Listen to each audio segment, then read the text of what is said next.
Hey y'all, it's Tim, Wind Farmstead. So just a little short update, no do-it-yourselfers or nothing, just to let you know what we got going on this weekend. In case you're wondering why that started off with a giant steak and shake banner, a friend of ours had some billboard tarps that she had purchased to use on her farm, and she had a couple more than she needed, and she offered one of them to me.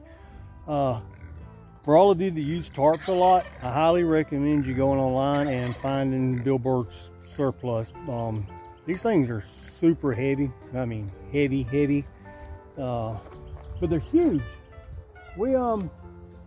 That's not even the whole thing. I've cut almost a half. Anyway, a bunch of it. And I'll show you what I did with it in a second. But they are massive and they are super heavy. A little bit awkward to work with by yourself if you're putting them above. But so much better than having to buy tarps, even the highest quality tarps, which are quite expensive. So anyway, I'll show you what we got going on. So as you know, we've been expanding our rabbit production capabilities here a bit, and a couple of things we're doing. I'm not going to develop it. I'm sure there's one been made before.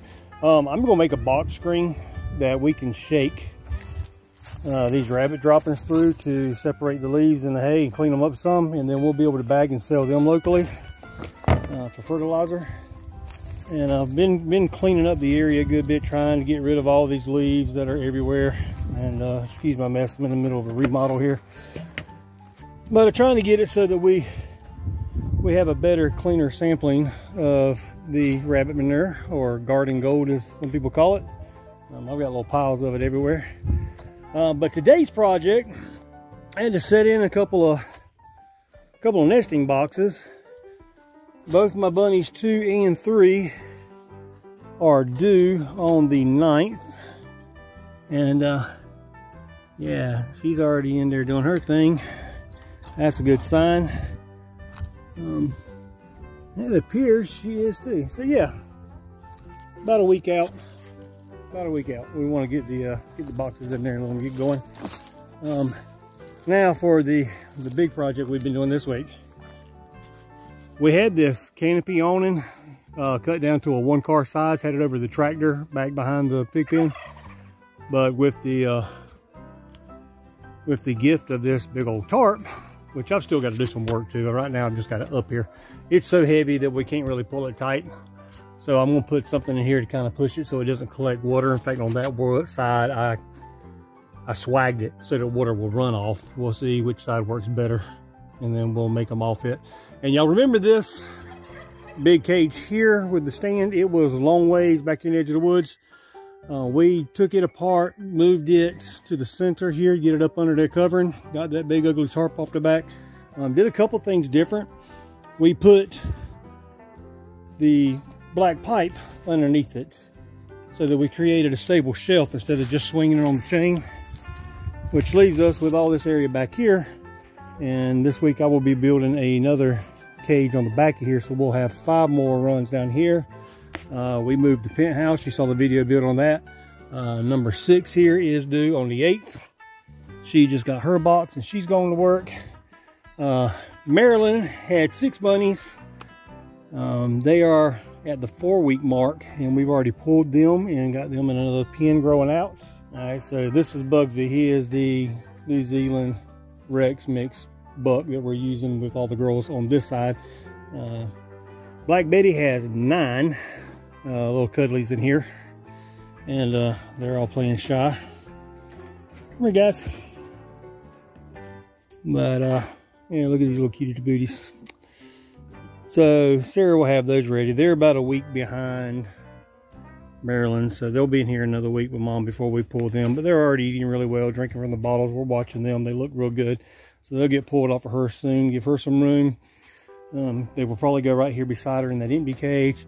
Vanilla Bean is also due on the 8th. She's had her box for a little bit, but she hasn't started pulling hair yet. She should be getting ready here soon.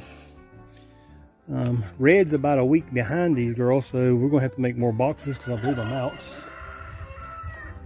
And then of course we got the one little backup buck here. That's one of Bugsby's boys that has been kept back. In this section of the cage, and they're all too ready to hit that legal weaning mark so they can go to new homes. But they're all doing really good, and they're cute as buttons. I'm real happy with what we got going on. So this will be all part of our big rabbit colony when we get there. And I know what we are doing is I'm gonna shore this up and get it tied down. Get it so that during the winter we'll have a skirt that we can put around it to help break the wind.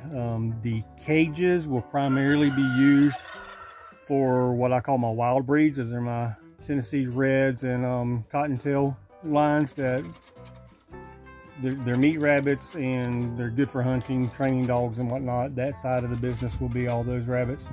The big meat rabbits and the pets will be the New Zealand and the Rex lines here. And there's a little Flemish Giant in here, just a trickle mixed in. So that's the varieties that are making them up. That's going to be a twofold business.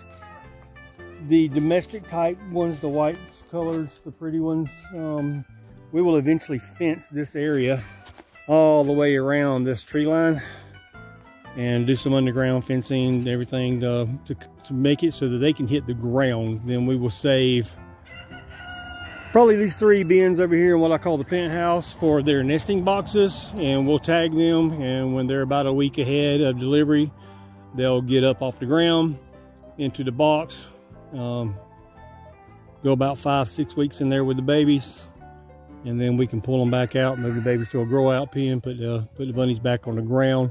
We'll keep the males up off the ground so that we don't have a constant overrun of bunnies, and all of our wild run rabbits will stay off the ground in the cages so we don't get these bloodlines mixed.